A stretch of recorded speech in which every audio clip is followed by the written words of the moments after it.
खुद को बदलने का सबसे सरल तरीका है उन जगहों पर चुप रहना जहां शब्दों से ज्यादा मौन की जरूरत होती है। मौन ही वह कुंजी है जो आत्म अधिकार और शांति का मार्ग खोलती है। नमस्कार दोस्तों, स्वागत है आप सभी का आपके अपने चैनल इंस्पायरिंग स्टोरी 89 पर। तो चलिए बिना किसी देरी के बढ़ते हैं आज की इस कहानी की ओर। बहुत समय पहले की बात है। मगध राज्य के छोटे से गांव में एक युवक रहता था जिसका नाम अंशुमान था। वह बहुत ही अधीर और गुस्सैल स्वभाव का था। छोटी छोटी बातों पर बहस करना और हर बात का उत्तर तुरंत देना उसकी आदत बन चुकी थी। धीरे धीरे उसके इस स्वभाव के कारण लोग उसे कतरा लगे। अंशुमान खुद भी इस बात को महसूस करता था कि उसका स्वभाव उसके जीवन में शांति और खुशियां लाने के बजाय तनाव और अकेलापन बढ़ा रहा है, लेकिन वह समझ नहीं पा रहा था कि उसे स्थिति से कैसे बाहर निकलना चाहिए। एक दिन उसने सुना कि पास के जंगल में भगवान बुद्ध का प्रवचन हो रहा है। बुद्ध के बारे में उसने बहुत कुछ सुन रखा था, उनकी करुणा, उनका ज्ञान और उनके द्वारा दी गई जीवन की शिक्षाएं। यह सुनकर अंशुमान ने सोचा शायद मुझे मेरे सवालों के जवाब वहां मिल जाएं। वह जल्दी ही प्रवचन स्थल पर पहुंचा। वहां बड़ी भीड़ जमा थी।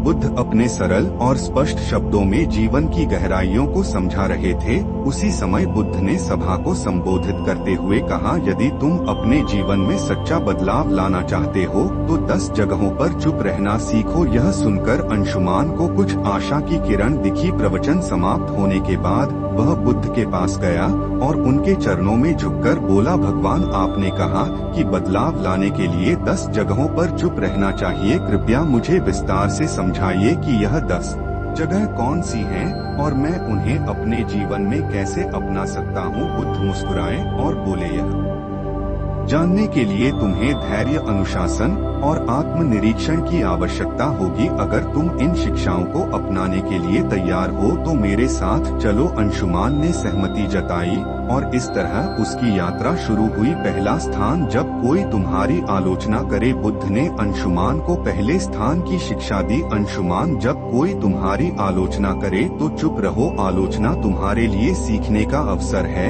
यदि तुम गुस्से में प्रतिक्रिया दोगे तो तुम कुछ भी नहीं सीख पाओगे, लेकिन अगर तुम चुप रहकर सोचोगे तो तुम समझ सकोगे कि वह आलोचना सही है या गलत। बुद्ध ने उसे एक उदाहरण दिया। एक बार एक व्यक्ति ने मुझे अपशब्द कहे। मैंने चुप रहकर उसकी बात सुनी। जब वह थक गया तो मैंने उससे पूछा, अगर तुम किसी को उपहार दो और वह उसे ना ले तो वह उपहार किसके पास रहेगा? वह बोला, मेरे पास। मैंने कहा, तुम्हारे यह शब्द भी तुम्हारे पास ही रहेंगे क्योंकि मैंने इन्हें स्वीकार नहीं किया। अंशुमान ने इसे अपने जीवन में अपनाने का निर्णय लिया। शुरुआत में यह कठिन था, लेकिन धीरे धीरे उसने महसूस किया कि आलोचना सुनने के बाद चुप रहने से वह आत्मनिरीक्षण कर पाता है। दूसरा स्थान, जब कोई तुमसे बहस करे। कुछ दिन बाद बुद्ध ने अंशुमान को दूसरे स्थान पर चुप रहने का महत्व समझाया। जब कोई तुमसे बहस करे तो चुप रहो। बहस में सच नहीं बल्कि अहंकार की जीत होती है। यदि तुम चुप रहोगे तो तुम स्थिति को बेहतर समझ सकोगे और सही निर्णय ले सकोगे। बुद्ध ने एक किसान की कहानी सुनाई। 2 किसान अपनी जमीन के छोटे से टुकड़े को लेकर झगड़ रहे थे। दोनों का मानना था कि वह जमीन उनकी है।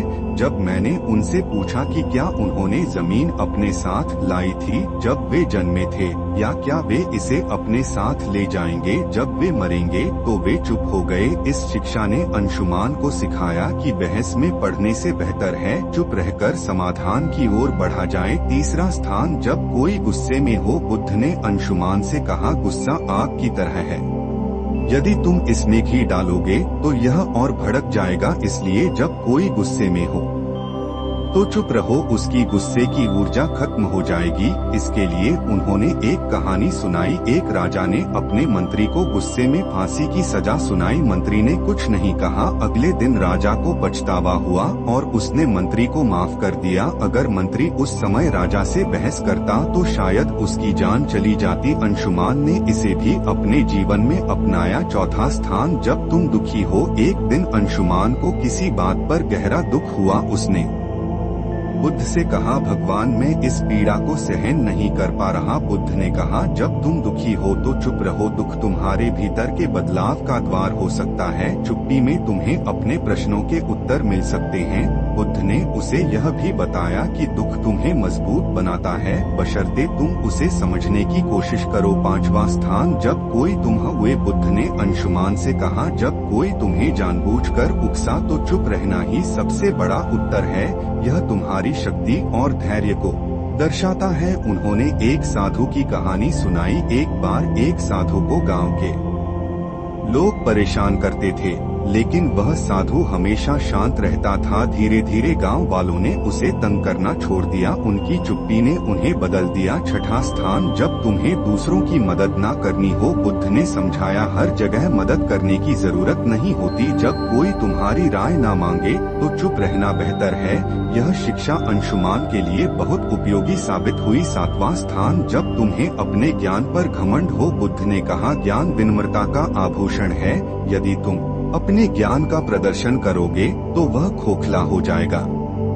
8वां स्थान, जब कोई सत्य सुनने को तैयार ना हो। बुद्ध ने अंशुमान से कहा, सत्य का मूल्य तब तक नहीं होता जब तक उसे स्वीकार करने वाला तैयार ना हो। ऐसे में तुम्हारे शब्द व्यर्थ होंगे और तुम केवल अपना समय और ऊर्जा खो दोगे। फिर उन्होंने विस्तार से बताया, जब तुम किसी को सत्य बताने की कोशिश करोगे लेकिन वह अपने भ्रम या अहंकार में डूबा होगा तो तुम्हारे शब्द उसे असहज कर देंगे। ऐसे समय में चुप रहना ही सबसे बड़ा उपाय है। सत्य का बीज तभी फलेगा। बुद्ध ने अंशुमान को एक कहानी सुनाई। एक राजा के दरबार में एक साधु आया और कहा, राजन तुम्हारे निर्णय गलत हैं। राजा को यह सुनकर गुस्सा आ गया और उसने साधु को दरबार से बाहर फेंकने का आदेश दिया। साधु ने जाते जाते कहा, सत्य कहने का समय अभी नहीं आया। जब तुम्हारा मन इसे समझने के लिए तैयार होगा तब मैं लौटूंगा। वर्षों बाद राजा ने अपनी गलतियों से सीख ली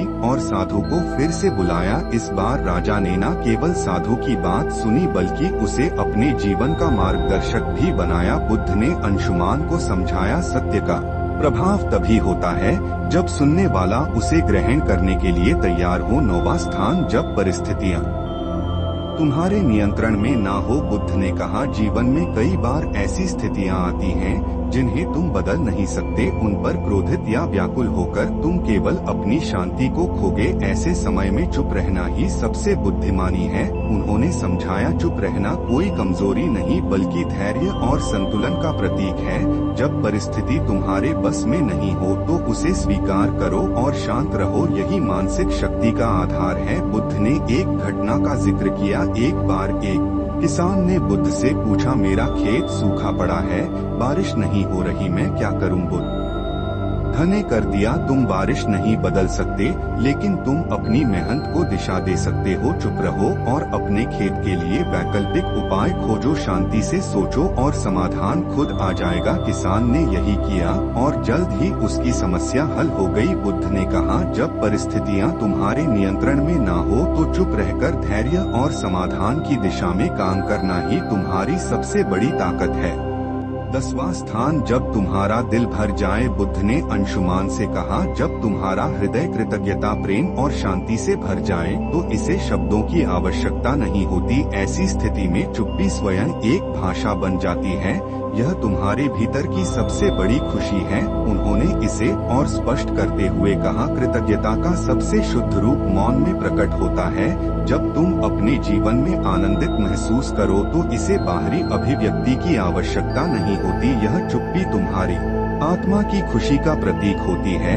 एक प्रेरणादायक कथा। बुद्ध ने अंशुमान को एक छोटी कहानी सुनाई। एक बार एक शिष्य को उसके गुरु ने आत्मज्ञान का अनुभव कराया। शिष्य का हृदय कृतज्ञता से भर गया। उसने गुरु से कहा, मैं आपको धन्यवाद देना चाहता हूँ लेकिन शब्द पर्याप्त नहीं लगते। गुरु मुस्कुराए और बोले, तुम्हारी चुप्पी ही मेरे लिए सबसे बड़ा धन्यवाद है, इसे बनाए रख। बुद्ध ने समझाया, जब दिल भर जाए तो शब्दों की आवश्यकता नहीं होती। मौन तुम्हारी सबसे बड़ी अभिव्यक्ति है। अंशुमान ने जब बुद्ध से 10 जगहों पर चुप रहने का ज्ञान लिया तो बुद्ध ने उसे तुरंत अभ्यास में डालने का निर्णय लिया। उन्होंने कहा, ज्ञान का मूल्य तभी है जब इसे जीवन में लागू किया जाए। मैं तुम्हें कुछ परीक्षाओं से गुजरने का अवसर दूंगा। इन परीक्षाओं से तुम सीखो कि चुप्पी वास्तव में तुम्हें कितना बदल सकती है। अंशुमान ने सहमति दी और बुद्ध के मार्गदर्शन में अपने जीवन के इस नए अध्याय की शुरुआत की।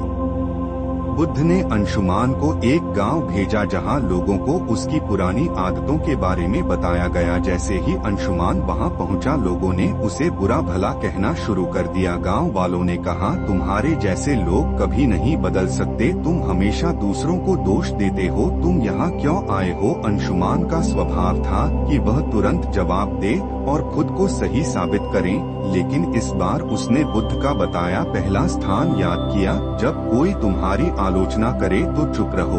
वह शांत खड़ा रहा। धीरे धीरे गांव वाले थक गए और उसकी चुप्पी देखकर हैरान हो गए। उन्हें महसूस किया कि वह बदल चुका है। अंशुमान बुद्ध के पास लौटा और कहा, भगवान, चुप रहना कठिन था, लेकिन इससे मुझे एक नई ऊर्जा मिली। बुद्ध मुस्कुराए और बोले, यही पहला कदम है, अब अगली परीक्षा के लिए तैयार हो जाओ। दूसरी परीक्षा। जब कोई बहस करे, बुद्ध ने अंशुमान को एक व्यापारी के पास भेजा जो हमेशा अपने ग्राहकों से बहस करता रहता था। बुद्ध ने कहा, इस व्यापारी से कोई सवाल पूछो और जब वह बहस करे तो चुप रहो। अंशुमान व्यापारी के पास गया और पूछा, आपके सामान की कीमत इतनी अधिक क्यों है। व्यापारी तुरंत गुस्से में आ गया और बहस करने लगा, तुम्हें क्या पता कि मैं कितना मेहनत करता हूँ, क्या तुम मेरे काम की कदर नहीं करते। अंशुमान ने बुद्ध के दूसरे स्थान को याद किया, जब कोई बहस करे तो चुप रहो। वह शांत खड़ा रहा। उसकी चुप्पी ने व्यापारी को सोचने पर मजबूर कर दिया। उसने महसूस किया कि बहस का कोई अर्थ नहीं है। तीसरी परीक्षा, गुस्से का सामना करना।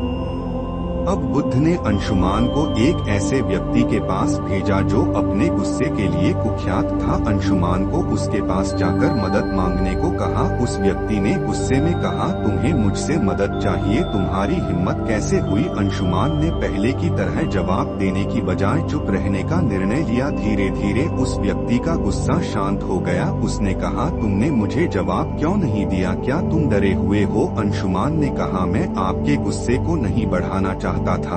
उस व्यक्ति ने महसूस किया कि चुप्पी में शक्ति है। चौथी परीक्षा, दुख का सामना करना। अगली परीक्षा में बुद्ध ने अंशुमान को एक विधवा स्त्री के पास भेजा जिसका इकलौता बेटा हाल ही में मृत्यु को प्राप्त हुआ था। वह स्त्री अपनी पीड़ा में किसी से बात नहीं करती थी। बुद्ध ने कहा, उसके पास जाओ और बिना कुछ कहे उसकी मदद करो। अंशुमान उसके पास गया और बस उसके पास बैठा रहा। उसने कुछ नहीं कहा, लेकिन उसकी मौन उपस्थिति ने स्त्री को सांत्वना दी। उसने पहली बार किसी से अपनी कहानी साझा की और अपने दुख से उभरने का प्रयास किया। बुद्ध ने कहा, दुख में चुप्पी कई बार शब्दों से अधिक प्रभावी होती है। पांचवी परीक्षा, उकसावे का सामना करना। बुद्ध ने अंशुमान को एक ऐसे समूह के पास भेजा जो उसे उकसाने के लिए तैयार था। उन्होंने अंशुमान को अपमानजनक बातें कही, लेकिन अंशुमान शांत रहा। उसकी चुप्पी ने उन्हें हार मानने पर मजबूर कर दिया। परीक्षाओं के बीच अंशुमान ने बुद्ध से पूछा, भगवान, चुप रहना कैसे इतना प्रभावी हो सकता है। बुद्ध ने कहा, एक बार एक राजा ने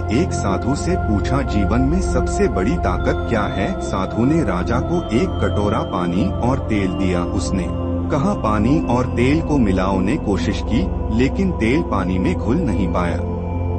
साधु ने कहा, चुप्पी तेल की तरह है, इसे आपसे अलग नहीं किया जा सकता। जब तक तुम इसे संभालोगे, यह तुम्हारी सबसे बड़ी ताकत रहेगी। अंत की परीक्षा, जब दिल भर जाए। अंत में बुद्ध ने अंशुमान को खुद से एक और परीक्षा लेने को कहा। उन्होंने कहा, जब तुम्हारा दिल खुशी और कृतज्ञता से भर जाए तब चुप्पी को अपनाओ। अंशुमान ने महसूस किया कि जब वह अपनी सभी परीक्षाओं में सफल हुआ तो उसका दिल शांति और आनंद से भर गया। उसने बुद्ध के चरणों में झुककर कहा, भगवान, मैं बदल चुका हूँ। अब मैं जानता हूँ कि चुप्पी ही सच्चा ज्ञान है।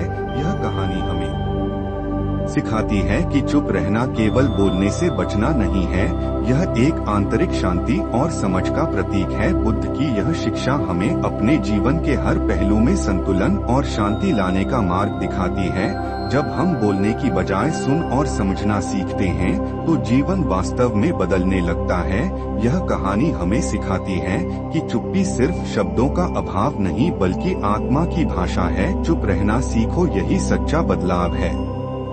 अगर वीडियो अच्छा लगा हो तो हमारे चैनल को लाइक सब्सक्राइब जरूर करें ताकि ऐसे ही मोटिवेशन वीडियो आपके लिए लाते रहे। चलिए मिलते हैं आपको अगली वीडियो में, और अगर आपके मन में कोई विचार हो तो मुझे कमेंट जरूर करें। नमो बुद्धाय।